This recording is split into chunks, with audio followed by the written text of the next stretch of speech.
Bonjour tout le monde, alors on se retrouve pour une nouvelle vidéo avec pour thème la panthéonisation de Simone Weil. Alors en premier lieu, je vais la présenter. Donc elle est née en 1927, son nom c'est Simone Jacob, une jeune fille. Elle a été déportée en 1944 à Auschwitz-Birkenau puis à Bergen-Belsen, ou l'inverse, bon peu importe, on s'en fiche, hein. C'est pas le plus important. Elle a été première présidente du Parlement européen, ainsi que ministre de la Santé sous Giscard d'Estaing, ce qui va nous intéresser particulièrement, puisqu'elle a créé une loi sur l'avortement, dont vous avez certainement entendu parler,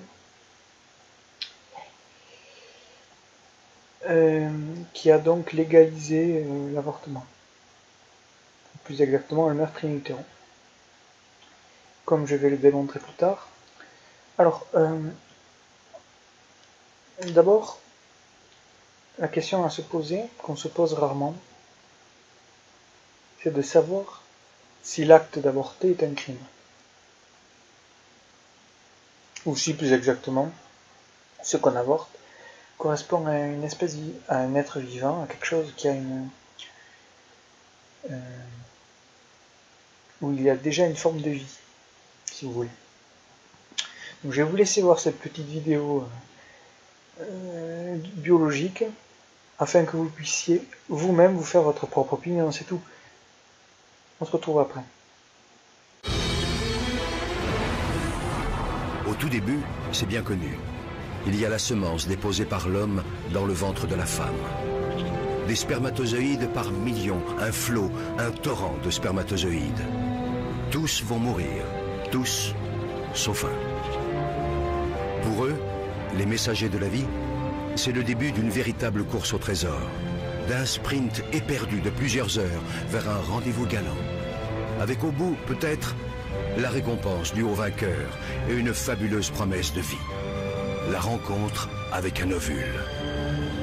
Agitant leurs flagelles, les spermatozoïdes progressent des heures durant, millimètre par millimètre, obstacle après obstacle. Le vagin et son acidité meurtrière, le passage encombré du col de l'utérus, l'utérus lui-même. Un véritable parcours du combattant.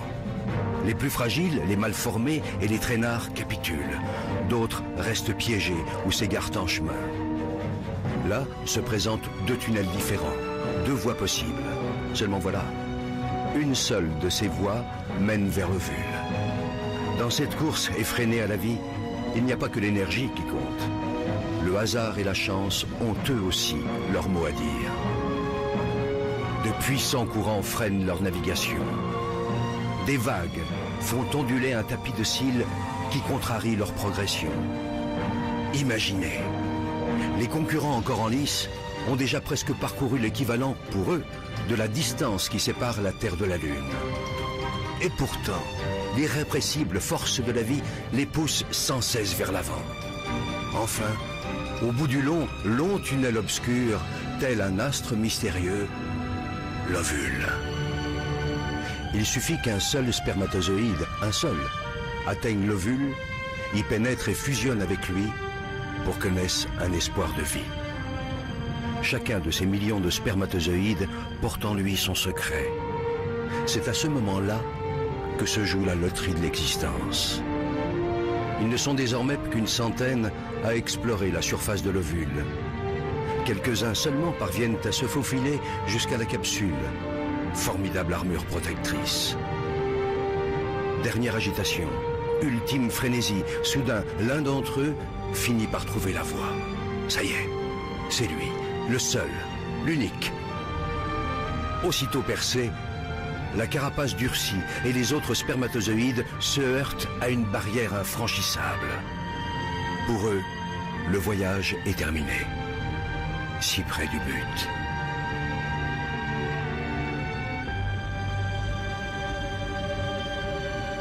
Pour le vainqueur, le périple continue.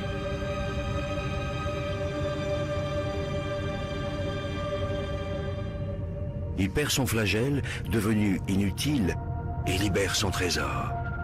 le patrimoine génétique de Manu s'unit à celui de Barbara. De cette union va naître une cellule unique au monde. Rêve d'amour, fruit du désir et déjà esquisse de vie. Un œuf. Dès cette seconde, tout est déjà écrit, ou presque. Et puis le processus s'accélère. Une nouvelle vie s'organise. Une nouvelle aventure. Donc voilà. Vous avez vu dans cette petite vidéo qu'il s'agit bien d'un être vivant. Et donc, de facto, avorter est un crime. C'est-à-dire que tuer un être de la conception jusqu'à sa mort physique, ce qu'on appelle la mort, c'est en fait la disparition, la fin de vie en fait. C'est comme ça qu'on détermine la mort, normalement. Mais tuer quelqu'un dans cette période-là, c'est un meurtre. Donc la conception commence à la fécondation et s'achève avec la mort de la personne. Donc ça c'est important à comprendre et à inscrire dans un projet de société. Donc ça c'est dit. Maintenant je vais m'intéresser à la loi Veil en elle-même pour vous montrer que ça va bien au-delà d'un simple acte, je dirais, bureaucratique. Ça va plus loin que ça. Mais d'abord, on va écouter comment elle défendait sa loi. Alors pour ce faire, alors attendez, parce que c'est sur Internet.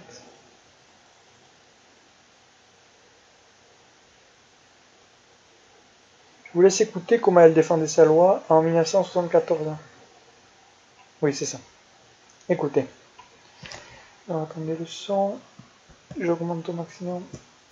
Je le dis avec toute ma conviction, l'avortement doit rester l'exception, l'ultime recours pour des situations sans issue. L'avortement doit rester l'exception, l'ultime recours pour des situations sans issue. Est-ce le cas? Mais pour ça, on va aller sur le site de France Info. Vous voyez, j'ai sorti tous les onglets déjà comme ça. Ne regardez pas là, c'est une surprise. En plus, je mets la main devant l'onglet comme si vous pouviez le voir, alors que une caméra interne. Bon, bref, je suis légèrement débile. On s'est aperçu qu'il ne savait pas ouvrir des rideaux.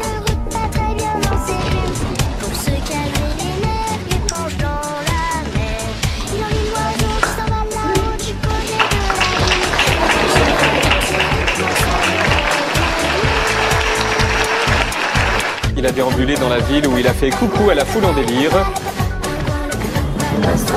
Coucou! Et voici la foule en délire. Waouh! Non, on rigole. On peut avoir la vraie foule en délire, voilà. Donc, 3 chiffres pour comprendre l'IVG. Donc, il y a un petit bruit, mais vous inquiétez pas. Alors, 3 chiffres. Donc, il y a 200 000 IVG en 2012. Il y en avait 246 000 en 1976. Donc, il y a une faible diminution. Une femme sur 3 y a recours, ce qui fait un tiers des femmes. Et 27,5 ans, l'âge moyen de recours. L'âge moyen, c'est-à-dire voilà une augmentation. Une augmentation par rapport à 1975. Donc il y a plus de femmes jeunes qui ont recours à l'IVG. Donc c'est pas du tout une exception. Et c'est de plus en plus banalisé vis-à-vis de la jeunesse. D'ailleurs, c'est encouragé par le gouvernement. Là aussi, j'ai sorti un fichier PDF de l'INED. Alors, pour pas dire d'annerie, c'est l'INED, c'est voilà, l'Institut National d'Études Démographiques. Pardon. Une plante, ça me gonfle. Bon, si on revient au début, on voit qu'il y a une stabilisation du nombre d'IVG, moins de femmes y ont recours, c'est-à-dire que les femmes avortent plusieurs fois, ce qui est légèrement inquiétant. Donc on retrouve le chiffre d'ailleurs de 200 000 Hein, IVG, qui confirme ce que dit France 3, qui ne dit pas de la merde, pour une fois.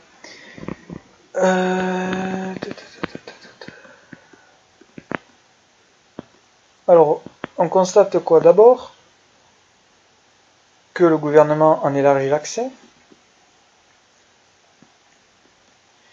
et qu'elles sont de plus en plus banalisées vis-à-vis des femmes, quoi.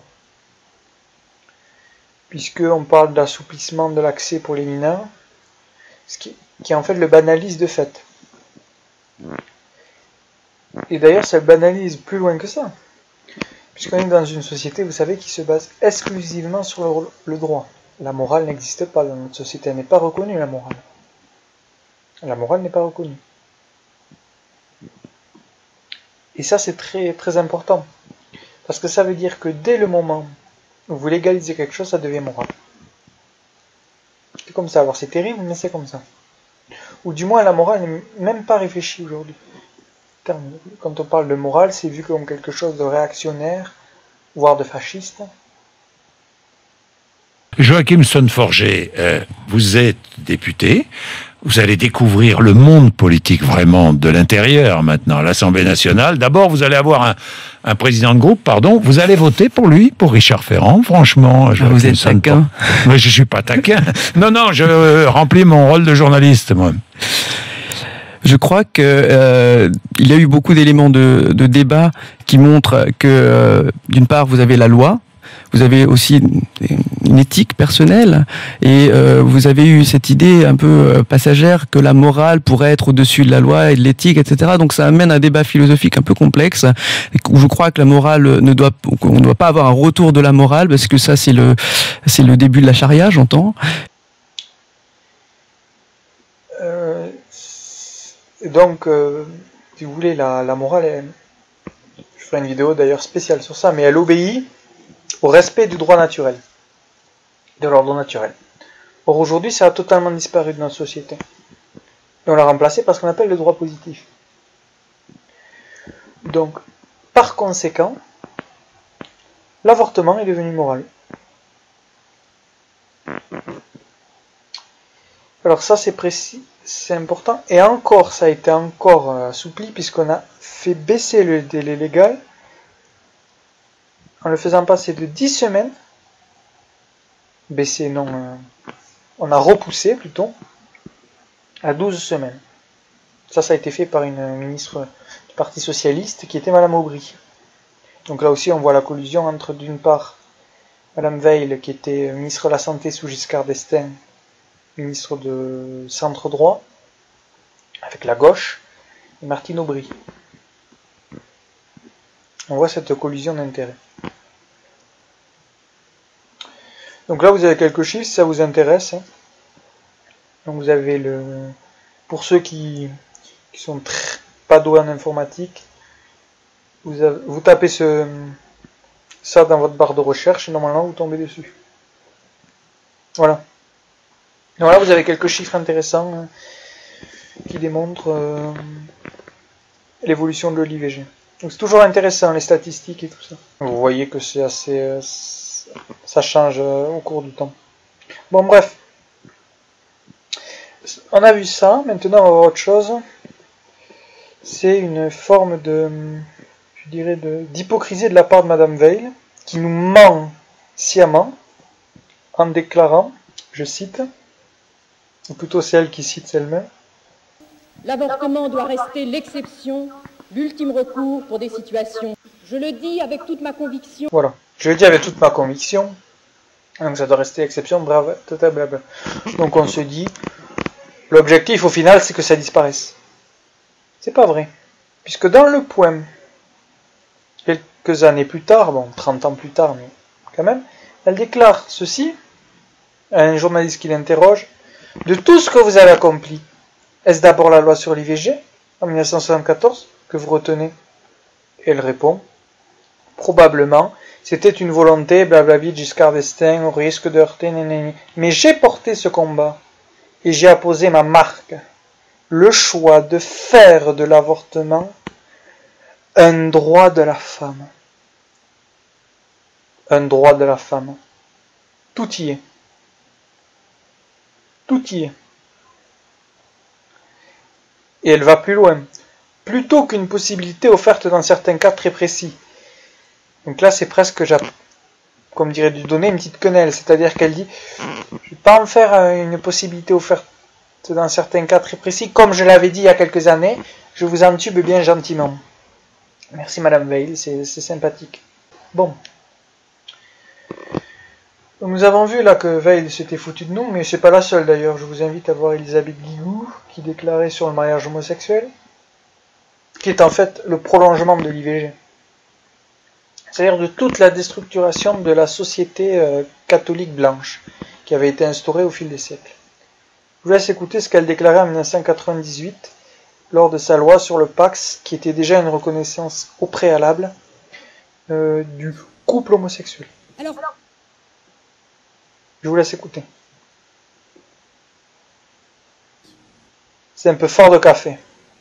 alors pourquoi, et ce sera ma deuxième question, avoir fait le choix de dissocier le pacte de la famille? Une famille, mesdames et messieurs les députés... Ça c'est très solennel. Mesdames et messieurs les députés, donc on voit tout le sérieux qu'elle simule.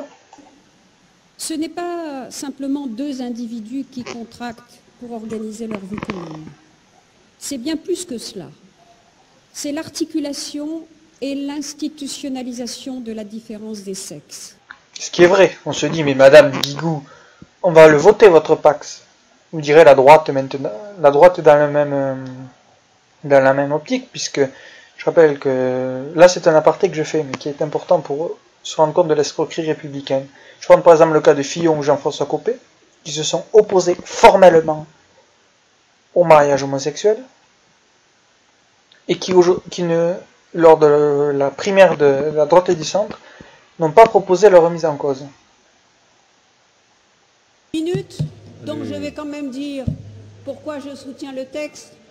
Là c'est en 2012,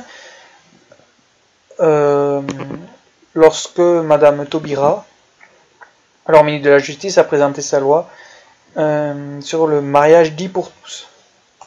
Le débat actuel, évidemment, il est différent. Il épouse les évolutions de la société. Attendez, c'est pas ça. C'est avant. Effectivement, élevé. Encore qui est le mariage et pas simplement un contrat d'union civile de ces couples de même sexe qui existent, qui s'aiment et qui ont envie effectivement d'élever ensemble des enfants. C'est gentil, c'est sympa la République. Bon, je vais citer aussi d'autres, comment dit-on, d'autres grandes œuvres de Madame Veil, comme par exemple ceci, vous allez apprécier. Attendez, voilà. Je vous laisse écouter, c'est magnifique. Vous allez apprécier. Je mets en plein écran pour votre plaisir.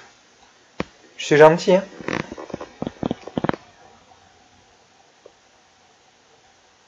Donc là, pareil, ça vient du site Média Presse Info. Mais c'est un juif, Georges Veil, qui l'avoue. Écoutez. Vous allez voir. Il donne un ordre à ses négociateurs avec l'Algérie, veuillez négocier 35 000 adultes. Et puis il rajoute à la main, évitez d'évoquer des quotas d'enfants. Alors c'est là que je raconte dans le bouquin que quand j'ai lu ça, j'arrivais pas à y croire, donc je me suis dit peut-être que je comprends pas ce qui s'est passé. Donc je suis allé voir le ministre de l'époque, M. Jean-François Poncet, oui, qui était président d'une commission au Sénat, donc j'étais dans son bureau, je me suis dit combien de temps il me laisse, peut-être quelques minutes. Tout de suite je lui pose la question, est-ce que vous confirmez ça? Il me dit oui. Mais allez voir Monsieur Chaillet, qui était le directeur à l'époque. Et Monsieur Chaillet m'a raconté, voilà, qu'un jour Monsieur François Poncet l'a convoqué. Il dit voilà, le président de la République tient beaucoup à ça. Qu'est-ce que vous en pensez? Elle lui dit Monsieur le ministre, comment va-t-on faire? Un jour, au petit matin, on ira avec des cars de police et de gendarmerie arrêter les gens chez eux pour les mettre dans des trains, dans des cars, puis sur des bateaux. Et les enfants, on en fera quoi? Ils sont français. On va séparer les enfants des parents ou on va renvoyer les enfants français. Ce sera une déportation, dit-il. C'est moi qui le dis. Et Monsieur Chaillet m'a dit, François Poncet est devenu blême et m'a dit j'ai compris. Et ce qui s'est passé concrètement, ça m'a été confirmé, c'est que M. Barre a bloqué, Mme Simone Veil, enfin, si vous voulez, la plupart des ministres de M. Giscard d'Estaing ont bloqué, et puis le Conseil d'État a joué un rôle très important.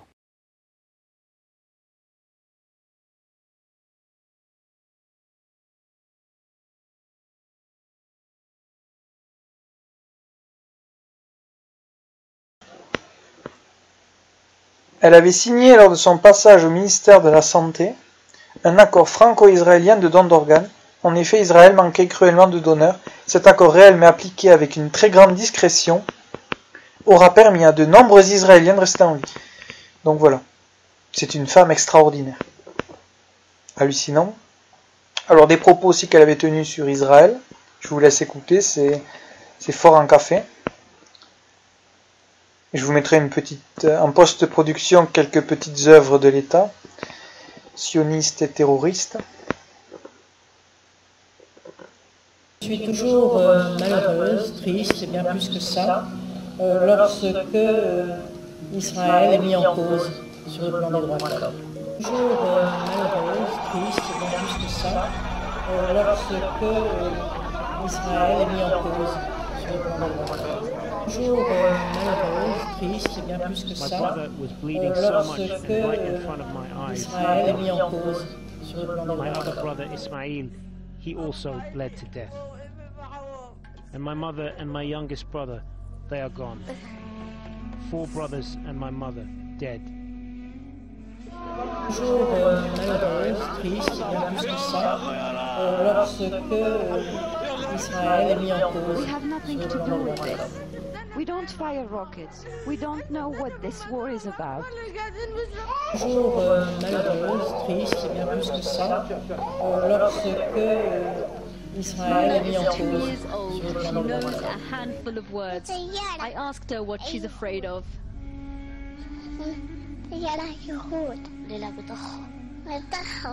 Israeli planes, she said, and the rockets. Toujours malheureuse, triste, et bien plus que ça, lorsque Israël est mis en cause sur le plan de la guerre. Toujours malheureuse, triste, et bien plus que ça, lorsque Israël est mis en cause sur le plan de la guerre. And the other went through my back and out of my stomach. Toujours malheureuse, triste, et bien plus que ça, lorsque Israël est mis en cause sur le plan de la guerre. Ah oui, c'est tellement triste. Parce que vous avez écouté la suite. Et là, vous allez, pour les Palestiniens qui pourraient m'écouter potentiellement, vous allez sauter de votre fauteuil. Au contraire, sont pour moi le sens même d'Israël. Pour nous tous en tout cas, c'est un pays où les droits de l'homme ont un sens très fort. Et c'est pourquoi de recevoir ce présent, c'est vraiment quelque chose pour moi qui a un sens et qui me veut profondément. Merci beaucoup. Et derrière, monsieur Jean-François Copé. Bon, bref, on se fout. Ah, ben tenez. Regardez.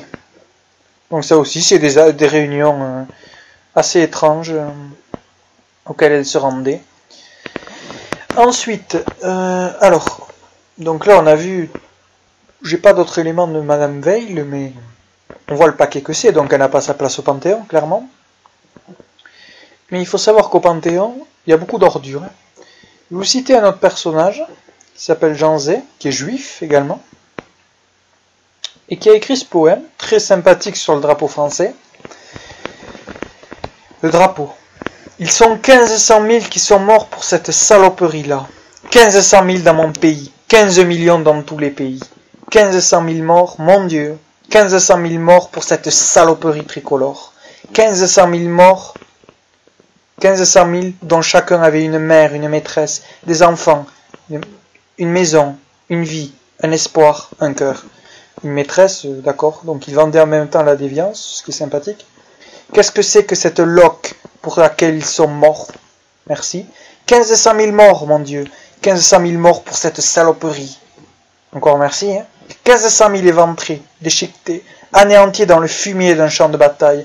1500 000 qui n'entendront plus jamais, que leur amour ne rêveront plus jamais. 1500 000 pourris dans quelques cimetières, sans planches, sans prières. Est-ce que vous ne voyez pas comme ils étaient beaux, résolus, heureux de vivre, comme leurs regards brillaient, comme leurs femmes les aimaient?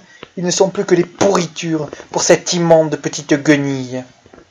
Terrible morceau de drap coulé à ta hampe, je te hais férocement. Sympathique. Oui, je te hais dans l'âme, je te hais pour toutes les misères que tu représentes, pour le sang frais, bref. J'ai la flemme de le lire. Je suis surtout dégoûté parce qu'il partant de haine pour notre drapeau, qui, je rappelle, est le symbole de la France depuis la Révolution française, certes. Mais le bleu, le blanc et le rouge sont les couleurs traditionnellement utilisées durant la monarchie. Donc ce n'est pas du tout un drapeau républicain. Donc il crache sur la France, voilà. Voilà, et ce mec est au Panthéon. Ce type, cette ordure. Ensuite, il y a également au Panthéon Voltaire.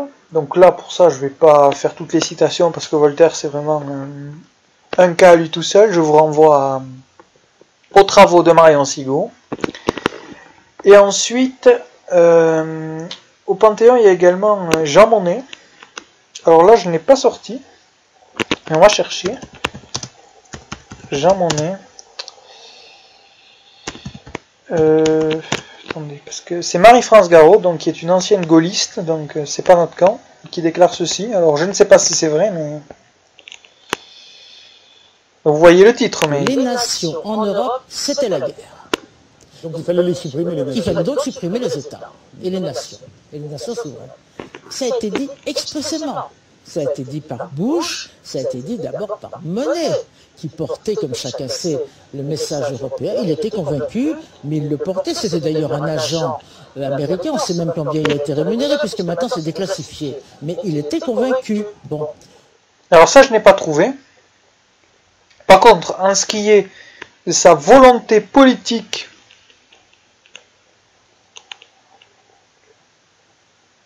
de détruire les nations du monde, ça a été, les nations d'Europe, pardon, ça a été prouvé par contre. D'ailleurs, je vous renvoie à un historien aussi sur le site, sur la chaîne YouTube, pardon, du Cercle Aristote, qui en parle également. Donc, Jean Monnet est un mondialiste. Après que c'était un agent de la CIA, je ne sais pas. Ça, je n'ai pas réussi à trouver d'informations là-dessus. Alors, François Asselineau de l'Union Populaire Républicaine prétend l'avoir démontré dans un article d'Historia, mais Historia a démenti, donc j'ai pas franchement trouvé... je fais pas vraiment confiance à ça. Pour moi, c'est pas une source assez sûre. Donc, bon, si vous avez des informations, mettez-le en commentaire. Oui. Donc là, on a fait un peu le tour de la question de Simone Veil. Donc d'un point de vue nationaliste, comment traiter l'avortement maintenant? Parce que c'est quand même la question majeure qu'il faut se poser. Parce que bon, tout le reste, on peut dire que... par exemple, là, lorsque j'ai parlé de sa volonté israélienne, il suffit de ne pas reconnaître Israël. Sa volonté de remigration, il suffit de faire justement une remigration. Donc sa volonté, pardon, de s'opposer à la remigration. Et bon, bref, tout peut être réglé politiquement assez simplement. Par contre, la question de l'avortement, une question profonde qui encage chacun de nous.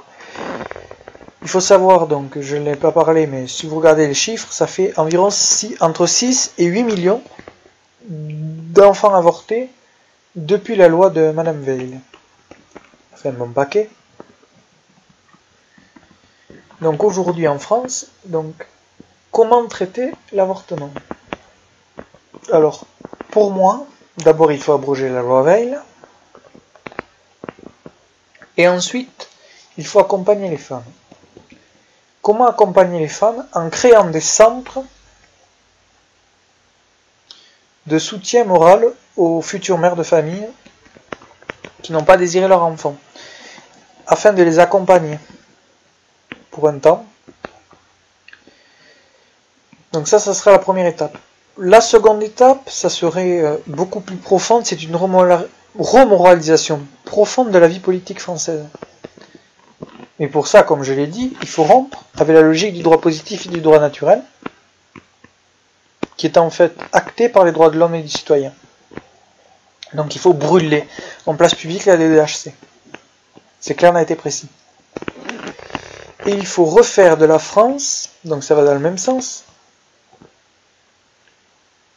mais il faut le dire, une nation composée de cellules vivantes et non pas d'une